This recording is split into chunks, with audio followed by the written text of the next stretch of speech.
ha pasado por varias visiones, varias miradas, por una comisión en el Congreso, etcétera. Por eso llama tanto la atención que lo haya sacado en este minuto. Y por su parte, la aspirante presidencial del Partido por la Democracia, el PPD, Carolina Toá, señaló que las declaraciones de Matei son mezquinas con Chile y que los liderazgos deben empujar las iniciativas que se consideren positivas para el país. La política nacional del litio es de las cosas más audaces y potentes que Chile ha hecho en los últimos años para impulsar el crecimiento económico, y quienes estamos aspirando a tener el liderazgo del país no debiéramos atornillarle al revés a iniciativas que son tan importantes para la economía chilena. Al contrario, debiéramos apoyarlas, y en particular que haya reacciones precipitadas como las que tuvo hoy día Evelyn Matei. Hablan de una incompetencia para tratar con asuntos de Estado que pueda afectar seriamente el interés de Chile. Bueno, todo esto mientras que el presidente de la UDI, Guillermo Ramírez, defendió las declaraciones de Matei. Yo creo que a los parlamentarios de derecha como que no pueden hacer otra cosa. Salen un poco al ruedo, harto por lealtad con su candidata, y resaltó que la idea consiste en revisar el contrato para ver si es posible mejorarlo, y acusó al gobierno de, en sus palabras, ser pura improvisación. Y ya les voy a contar un poquito más de eso. No es un debate político electoral. Acá hay una posición clara. Este es un gobierno que ha improvisado. El próximo gobierno de Evelyn Matei no va a improvisar. Este es un gobierno que se ha equivocado en cosas básicas, como por ejemplo comprar una casa que no se podía comprar por falta de análisis. El próximo gobierno va a hacer las cosas en serio. Entonces, decir que uno va a revisar, no que va a cambiar unilateralmente, que va a revisar un contrato para proponer mejoras, es justamente lo que nos va a diferenciar del gobierno actual.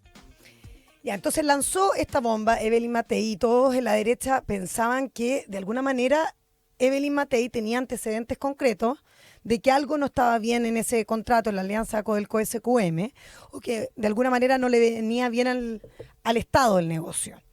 Y hubo, fíjense que harto hermetismo en el comando de Evelyn Matei, hasta bien entrada la tarde. Incluso los parlamentarios de derecha no sabían bien por qué había salido esta información ahora. Y no, me dicen que no había un antecedente en concreto desde su comando, y que revisar el plan del litio debiera ser, dicen ellos, un deber para todo aspirante a la presidencia, porque hay que garantizar que cada uno de los detalles del acuerdo vayan en beneficio de la economía chilena. Ahora, la intervención de Matei, por supuesto, sorprendió a los partidos políticos en su sector. Fuentes de RN, la UDI y Evópoli me comentan que no estaban enterados una vez más de que la candidata iba a salir con esto, lo que, como les digo, causó harto ruido. Primero, por la oportunidad, porque lanzar este tema teórico justo cuando estamos enfrentando la contingencia de la violencia en los estadios, la violencia en el país y cómo garantizar la seguridad, venir con esto suena como que... Chancho en misa, como se decía antiguamente. Claro, así muy es. antiguo. Sí, es como fuera de tiesto, Ya nadie va a misa, pero... como viviendo un mundo paralelo, sacar esto ahora. Pero también porque lo que algunos temen es que Matei, que está muy acostumbrada a decir lo que piensa directamente, sin rodeos, haga intervenciones que solo la representan a ella durante lo que queda de campaña, que son varios meses. Acordémonos del tema de su posición favorable a la pena de muerte, que no es compartida por una buena parte de la derecha, de los representantes de su sector, y que en ese momento causó mucho ruido. Yo lo que no entiendo es lo siguiente: se supone que cuando tú te estás presentando de candidata presidencial y hay una competencia que está, bueno, ella tiene buenos puntajes en la encuesta. Buenos números, sí, pero todavía, pero me imagino que es una contienda reñida, o no sé. Me imagino yo que hay una campaña y ella tiene asesores, tiene equipos que trabajan, y entonces me imagino yo que dicen ya, tenemos que ir planteando temas para ir avanzando en votos, ¿no es cierto? Una planificación. Y sale con esto. No entiendo. Y ni siquiera en su equipo O sea, saben por qué, Mónica, ni siquiera en su propio equipo. ¿Qué ganan? ¿Qué gana? ¿Qué votos gana? ¿Cuál es el objetivo político de decir una cosa así? Y cuando uno va a interrumpir, como tú dices, hay una serie de temas que se están discutiendo, ¿no es cierto?, que tienen como máxima actualidad. Y tú vas a irrumpir en esa menú con algo, es porque tienes algo muy contundente. Yo cuando lo dijo, dije, a lo mejor sabe algo que nosotros no sabemos. Claro, y ¿no? al parecer no. Al parecer no sabe algo que nosotros no sabemos. Es que lo que pasa es que también... Eso, según mi reporteo, no hay un antecedente concreto, una información contundente que te haga pensar que efectivamente no le hace bien este contrato a Chile, digamos, ¿ya? Mm. Ahora, un tema importante. Uno dice, a ver, este es un acuerdo, un deal que se cerró hace hartos meses ya y ha pasado por varias comisiones, independiente de que en su momento hubo ruido, hubo abogados, representantes también de otras personas que estaban interesadas en el negocio, que consideraban que el precio no había sido lo suficientemente alto para darle tanto a SQM, que era el incumbente. Y hay dos temas sobre la mesa. Uno, la desconfianza que Evelyn Matei tiene sobre la prolijidad de cómo se hacen las cosas. Dicen mucho que esto sale ahora a propósito de la Casa de Allende, que en el fondo fue una operación, entre comillas, mal hecha. Suena más bien a una explicación que sale al ruedo ahora. Ya, pero que aquí hay un directorio de por medio. Claro. Un directorio que también tiene, entiendo, figuras que son de su sector. Bueno, el ex ministro Pedro Pablo Razzoli, Por sin ir más ejemplo. lejos. Entonces, si hay un es totalmente distinto cómo se hizo el tema de la casa, porque la casa fue una serie de decisiones políticas tomadas entre cuatro paredes en la moneda o en ministerios, pero aquí hay un directorio. No, lo que me dicen, Mónica, que va a revisar todo lo que se está haciendo en el gobierno actual y toda la política nacional del litio. Mire, si yo estoy de acuerdo que lo revise, pero que cuando encuentre algo lo diga, pero no que diga que va a hacer algo antes de. Sobre todo porque además yo creo que este no es un tema que marquen las encuestas. O sea, ¿cuánto le importa al ciudadano de a pie si uno lo compara con la delincuencia y la seguridad que están viviendo familias que van, por ejemplo, a una actividad recreativa? A menos que tenga algo muy potente, que tú señales que Claro. pareciera que no hubiera, o por lo menos que en estas horas no aparece. Ahora, no solamente es la oportunidad por la contingencia, porque cuando uno habla de la agenda política, de crear agenda, es justamente sacar un tema que provoque discusión y que cambie el eje de la conversación, que se instale como tal. Por eso viene entonces ahora el cuestionamiento de qué es el reparo en específico y si está alineado todo su sector en esto. Entonces quedan mal los propios parlamentarios del sector, porque el propio parlamentario del sector han visto esto, es cierto que han hecho reparo, pero no ha habido o ha avanzado esta instancia. El mismo comunicado de Codelco lo señala, que ha habido una concurrencia a la Cámara en 12 oportunidades. Y en esas 12 oportunidades yo no he visto que se haya levantado una voz de esta envergadura.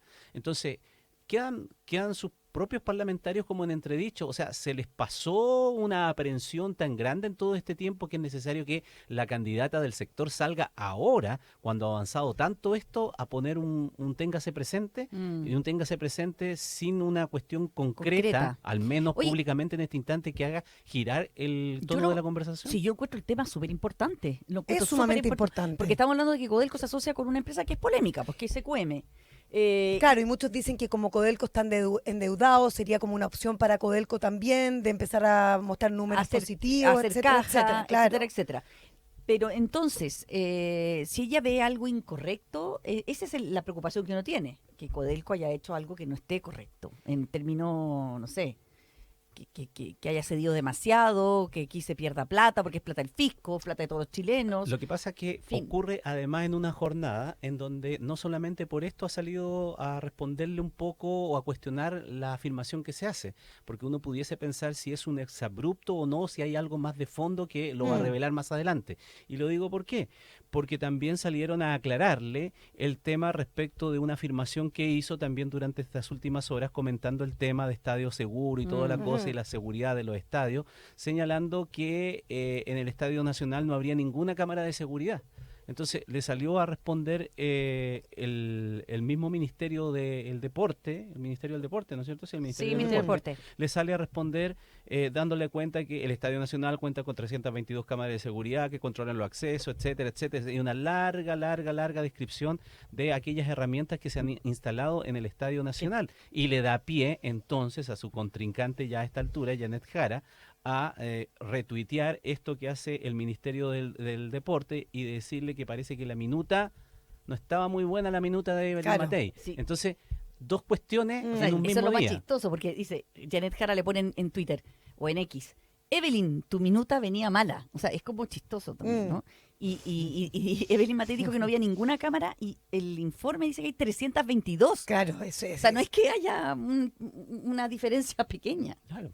Entonces, ¿hay elementos para hacer las afirmaciones o no hay elementos concretos para hacer las afirmaciones? Eso es lo que se está poniendo en duda, Ramón. Ella lo que le ha dicho a sus cercanos que lo que le preocupa del deal Codelco SQM es que todo esto se negoció como a puerta cerrada, que hubo solamente unas 5 intervinientes y que no se escucharon otras ofertas ni se oyeron a otros interesados. Es verdad que habían otros interesados obvios en hacer negocio en el Salar de Atacama, pero que ella quiere revisar porque no es la mejor opción, tal vez, eventualmente, esta en concreto con SQM. Oye, Y una cosa, solo para terminar, que los propios parlamentarios me han dicho que es muy importante señalar, porque también queda dando vuelta el tema de si, bueno, Evelyn Matei está respetando los contratos que ya se firmaron entre dos empresas, una estatal, por supuesto. Entonces, lo que me decían, por favor, hay que dejar muy en claro que ella no está cuestionando los contratos. Pero también uno se pregunta si se está cuestionando si ese deal es correcto o no. claro. De todos modos, se está cuestionando el contrato, ¿no? De todas maneras, yo solamente quiero cerrar porque durante el fin de semana ella dio una entrevista y en la entrevista lo que trató de mostrar es que ella era la derecha que tiene equipos, que está presentando un programa, que está trabajando con seriedad. Claro, Estos dos temas no muestran eso. contradicen eso. Contradicen esa imagen que está trabajada y que quiso mostrar en la entrevista que dio en el Mercurio, En el Mercurio. donde ni siquiera se quiere referir a sus contrincantes para mostrar seriedad. Entonces, mal negocio. No, y mala movida cuando además su sector está completamente agarrado al moño. Conexión Tele 13. Ya, sigamos con más noticias. Vamos a ir con las bancadas de oposición que anunciaron que la próxima semana van a ingresar una acusación constitucional contra el delegado presidencial de la región metropolitana, Gonzalo Durán, por la tragedia ocurrida en el Estadio Monumental que terminó con la muerte de 2 hinchas de 18 y 12 años. ¿Qué argumentos entregaron los parlamentarios, Asunción? ¿Cómo estás? Muy bien, gracias, Mónica. Bueno, el jefe de bancada de la UDI, Henry Leal, afirmó que tienen la convicción de que Durán tiene responsabilidad política por actuar negligentemente y no resguardar la vida y la integridad de las personas. El diputado detalló que se reunieron con los equipos jurídicos y establecieron que se configura la causal para acusar a la autoridad por incumplir la Constitución y la ley. Tras el anuncio, el ministro de Seguridad Pública, Luis Cordero, afirmó que hay que tener cuidado con los precedentes que fijan determinadas acciones y calificó de apresurada la medida, agregando que aún no hay una decisión del fiscal en torno a la investigación. En tanto, el Ministerio del Deporte y el Instituto Nacional de Deportes desmintieron las declaraciones de la candidata presidencial de Chile Vamos, Evelyn Matei, quien en una entrevista con Radio Universo aseguró que en el Estadio Nacional no habría ninguna cámara de seguridad. A través de un comunicado, ambas entidades informaron que el recinto cuenta actualmente con 322 cámaras de vigilancia que operan las 24 horas del día. Ya, es bien interesante lo que sucede porque el hecho de que, por ejemplo, el gobierno le haya pedido la salida, la renuncia y haya terminado con el plan Estadio Seguro y con la titular que estaba al frente de ese organismo, da cuenta de que hay un reconocimiento de que hubo errores que se cometieron, al menos, ¿no? En la planificación de lo que era el operativo de seguridad en el Estadio Monumental con ocasión del partido con Fortaleza que termina con estos 2 hinchas fallecidos. Entonces, si hay un reconocimiento de que hubo falencia, la pregunta es, ¿esas responsabilidades se extinguen en la persona de Pamela Venegas y Estadio Seguro? ¿O, como es un organismo un poco más de los permisos y de las vistas, de los requerimientos para los partidos en donde intervienen otros, entre ellos el delegado presidencial, entonces también hay más responsabilidades que pueden ser exigibles desde el punto de vista político? Parece ser esa la lógica que sigue la oposición para apuntar a Gonzalo Durán. Ahora, es muy importante poder clarificar totalmente cuándo supo el delegado presidencial, por ejemplo, que se produjeron las muertes afuera del estadio. Porque una cosa es la planificación de cómo se llevó adelante el operativo de seguridad. Entiéndase si era necesario hacer 2 anillos de seguridad, 3 anillos de seguridad, 4, si se cumplieron, etcétera, y después ver si estaba planificado de una manera, se hizo correctamente, o si el procedimiento de Carabineros para actuar en la disuasión y restablecer el orden público tuvo alguna falla, algún exceso que se está viendo también tanto desde el punto de vista administrativo en un sumario interno de Carabineros como desde el punto de vista judicial. Correcto, pero eso es fuera del estadio, lo que ocurrió fuera del estadio, eso es una. La segunda es, ¿quién tenía la posibilidad de parar el partido? y la única persona que podía tener la posibilidad de parar el partido era el comisario de Conmebol. El comisario de Conmebol. Dicen que el comisario de Conmebol, aparte de las autoridades locales, obviamente, estoy hablando en el ámbito del fútbol, el comisario de Conmebol supo de el incidente fuera del estadio cuando el partido ya se había iniciado. Eso es lo que se dice. Por lo tanto, el partido ya estaba en desarrollo. No lo paró antes porque no tuvo conocimiento de lo que había ocurrido afuera. Y dicen que la autoridad... ¿Será? Y dicen que la autoridad... Puede ser, pero dicen que la autoridad, ahí está la duda, de quién supo de lo que había ocurrido afuera. Están las versiones de que había habido un atropello, que no estaba a la dimensión de lo que había ocurrido, que era un atropello como un accidente de tránsito, ¿no? Que no era un reventón, una falta de seguridad, ni menos que Carabinero estaba siendo sindicado como protagonista de la acción. Entonces, si hubiese sabido o no hubiese sabido, Durán podría haber parado o no parado el partido antes de que se iniciase, si tuvo conocimiento anteriormente, o haber puesto esa información a disposición del comisario para decirle, ¿sabe qué? Pare. Esto es grave, y el Estado de Chile, no sé, mire, aquí usted verá, pero aquí no están dadas las condiciones.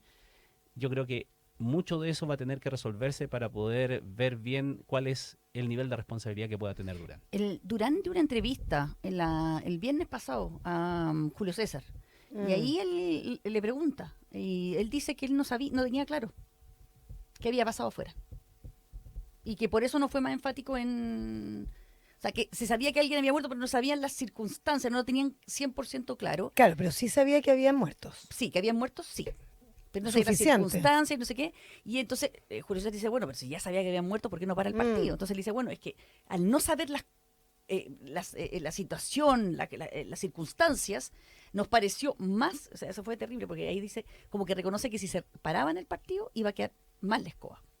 La otra cosa que circula es que cuando ya todos los intervinientes en el tema de seguridad del partido tuvieron conocimiento ya del hecho más concreto y el partido estaba en desarrollo, sí lo que tuvieron conciencia es que la Garra Blanca iba a parar el partido. Eso sí, una vez que esto se sepa en el estadio, va a parar. Y fue muy clarísimo aquello, comenzaron a prepararse a lo que podía ocurrir y estaban muy preocupados de lo que pudiese desencadenar todo aquello, más allá de la invasión de la cancha, sino que el desalojo de la gente del estadio, que no pasara nada mayor después afuera, cuando la barra dejó tocar el bombo. La barra dejó tocar el bombo, se vino el silencio en el estadio, comenzaron a ondearse camisetas como en homenaje o en recuerdo de lo que ya la gente comenzó a saber que había ocurrido afuera, y ahí dijeron, esto se viene ahora. Así es que así están las cosas. Conexión Tele 13. Bueno, vamos a comentar una noticia que acaba de ocurrir, se está desarrollando en este minuto, y es que de repente empezamos a recibir mensajes, ¿no es cierto?, comunicados de distintas personalidades del Partido Socialista. ¿Cuál es el tema? El tema es que, al parecer, había, o al menos así lo expresó a través de un comunicado público, la ex senadora Isabel Allende, donde dice que ella creía y que lamentaba que el puesto que ella tenía en el Senado, había habido un acuerdo que lo iba a reemplazar el diputado Tomás de Rementería. Hay que recordar que Tomás de Rementería, a ver, esto es como los lotes del Partido Socialista. Ellos son grandes alamedas, Isabel Allende y Tomás de Rementería, los dos de grandes alamedas. Actual diputado, quien dice ella ha trabajado conmigo por años en la región de Valparaíso, bueno, él supuestamente iba a ser mi reemplazante, pero me entero de que el Partido Socialista retiró el oficio del Senado, lo que me parece un asunto grave, porque en el fondo ella dice que esto contraviene un acuerdo alcanzado con su presidenta, la senadora Paulina Bodanovich, y la mesa directiva saliente. Efectivamente, el Partido Socialista, después tenemos también esa información, que retiró el nombre de Tomás de Rementería. ¿Cuál es la situación que, según lo que me cuentan a mí, desde el interior del Partido Socialista? Que el partido quedó bastante dividido. Había un sector importante en Grandes Alamedas que no quería proclamar a Paulina Bodanovich, ¿ya? Y que a cambio se le habría entregado la senaturía de Isabel Allende, ese cupo, a alguien de ese sector, ¿ya? Hay varios nombres que están sonando. entre ellos el del propio líder de ese grupo, que es Arturo Barrios, que ya fue candidato a diputado por la región de Valparaíso. Y ha empezado a haber una batahola de nombres que están saliendo, porque ahora resulta que el partido ha dicho que efectivamente se retiró el oficio, a pesar de la molestia de Isabel Allende, y que va a haber una reunión del comité político que va a tomar una decisión al respecto hoy día a las 7 de la tarde. Y hay varios candidatos que están dando vuelta. Y entre ellos hay otro comunicado que también fue llamativo, que primero lo puso, después lo retiró, ahora lo volvió a poner, pero mejor escrito, del senador Fidel Espinosa, donde él dice que si bien él apoya a Tomás de Rementería, a él no le gusta que Isabel Allende sienta que tiene como el derecho de ella a nombrar a quien la sucede. Hay una entrevista que yo estuve leyendo ya antigua, donde Isabel Allende, antes de que pasara todo este tema de la casa, quería que su sobrina, Maya Fernández claro, tomara ese cupo. Y Fidel Espinosa ya se había enojado en ese minuto y dijo que esta cuestión no era como derecho hereditario y que deberían ser los organismos del partido los que deberían tomar una decisión. Sobre todo, dice él, porque me he enterado que parece que hay el rumor de que el diputado Rementería no querría competir luego por ese cupo cuando terminara, digamos, en la campaña. Por lo tanto, más se enreda el tema porque todos sabemos que hay un problema ahí, que el diputado Rementería... escuchemos porque está hablando justamente la presidenta del partido, la senadora Paulina Bodanovich. No alcanzamos a escucharla a la senadora porque está, como les digo, esta es una noticia que está justamente ocurriendo en este momento. Bueno, la cosa es que, al parecer, el otro problema es que el diputado Tomás de Rementería no querría ir a competir por ese cupo senatorial de Valparaíso porque está su señora, Carol Cariola. Carol Cariola. Es todo un lío. Y hay todo tipo de candidatos. Oye, lo de la potestad para que Isabel Allende pudiese nombrar a su sucesor o sucesora, ¿fue oficializada? No tiene potestad en realidad, es como una negociación. Pero fue oficializada, o sea, las instancias del partido dijeron públicamente, declararon eso. En su momento no. Porque siempre lo escuchamos, que ella iba a poder hacerlo, pero digo, fue la presidenta del partido que dijo, yo no lo escuché. ¿Le reconoció ese hecho? Oficialmente no, pero es el comunicado de Isabel Allende. En su versión, digamos, de que hay un acuerdo concreto. Lo que pasa es que la versión de Isabel Allende que refrenda de no haberse aceptado o no haberse respetado esa potestad que se le había dado, es como que la da por un hecho. Pero esa situación ya se conocía de antes, se conocía de antes en los términos de lo que manejamos los periodistas. El comidillo, claro. Pero lo que yo creo que está claro es que porque dice, el Partido Socialista informa que ha retirado el oficio presentado ante la Secretaría del Senado, es decir, retira el nombre de para discutirlo en esta comisión especial, digamos, que se va a ocurrir ahora. ¿Pero para qué lo retira? Porque me dicen a mí que hubo un acuerdo durante el fin de semana. Claro, durante la comisión. ¿Tenemos a Bodanovich? ¿Vamos a escuchar por teléfono? No.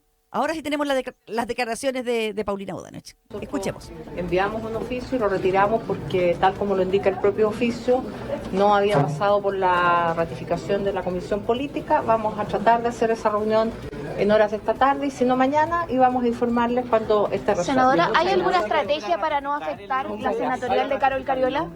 Muchas gracias. ¿Hay alguna estrategia por Carol Cariola, senadora? ¿Qué va a pasar? Ya, muchas gracias nada más. Pero igual es bien confuso, no aclara tanto, porque ¿por qué manda el oficio en un comienzo? Se supone porque estaba el nombre. Y después hubo probablemente harta presión para que eso no fuera una decisión que estaba negociada durante el fin de semana, claro, pero que tenía que pasar por la autorización. Por eso es que insisto, ¿quién le entregó esa potestad o le aseguró a Isabel Allende que tenía esa potestad para que ella ahora la reclame? Claro. Se la entregó la presidenta del partido sin conocimiento del resto del comité central, por ejemplo, u otro, porque ahora dice que se necesita ratificar. Si dice que se necesita ser ratificado, por eso se retira el oficio, es porque no pasó por allá y alguien se molestó, evidentemente. Y si comprometió la palabra con Isabel Allende, todo en potencial, fue porque no tuvo conocimiento del resto, porque si no, no necesitaría pasar por allá, ¿no? Recordemos que todo esto está en el marco de un fin de semana donde se hace la proclamación de Paulina Bodanovich y donde hubo un comité central súper complicado, donde hay distintos lotes, donde había que darle gusto a muchas personas para lograr su nominación como precandidata presidencial. Es que lo peor sería de que las cosas se vuelvan atrás y si hay un acuerdo, aunque sea de palabra, no se respete en virtud de otra situación para mejorar la posición de una candidatura presidencial que se lanza y de la que no todos estaban de acuerdo. Es decir, para que ahora estés de acuerdo, entonces el cupo de allá se los pasamos a los que están enojados, etcétera. Eso sería el peor de los mundos. Bueno, lo que pasa es que en Mesa Central, ponte tú, Claudia Álamos, que habló del tema, justamente reportó el tema y decía que después de la nominación de Paulina Bodanovich había quedado un fuerte... no es que todo el partido hubiese estado súper unido en torno a esa idea. Hubo mucha gente que no estaba de acuerdo y hubo que hacer que los que no estaban de acuerdo aceptaran. Y estas son las cosas que se negocian en los partidos para que se acepten. Claro, pero estéticamente... Horrible. Exacto. Y que se haga debate público de esto, Peor. Vamos a la